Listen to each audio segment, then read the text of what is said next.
না ছাদটা আগে বেশি সবুজ ছিল, আগে এই মাঝখানটা অনেক সবুজ ছিল, এখন একদম শুকনো শুকনো মরুভূমির মতো হয়ে গেছে ছাদ। মানে মাঝখানটা বলকা ছিল, আমি ক্লিয়ার করি সাইডে নিছি সব, এই কটাই আমরা সাইডে মাঝখানে আছিল সব কটা জারের মতো। কিন্তু আগে তো শাক সবজিও ছিল না। হ্যাঁ হ্যাঁ, এই জন্য সবজির মতো দেয়। হ্যাঁ তরমুজ, ছাদের ভিতরে কত কিছু করা যায়, তরমুজও করা যায়। এটা কি ঢেঁড়স নাকি? ঢেঁড়স ভাই, দানা হালাইছিলাম, সুন্দর ঢেঁড়স। 12 মাসি ঢেঁড়স, এই ভালো ভালো দেখা যায়, এটা খালি ওই বই ওই যে করলা পরিয়া বাইরে, শসা শসা ওই যে ফুল ফাটছে, এটা তরমুজ। ওইটা তরমুজ, কোনটা? তরমুজের ফুল বেরিয়েছে এটা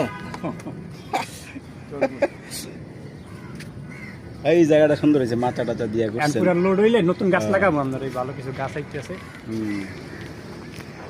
দানা তো দানা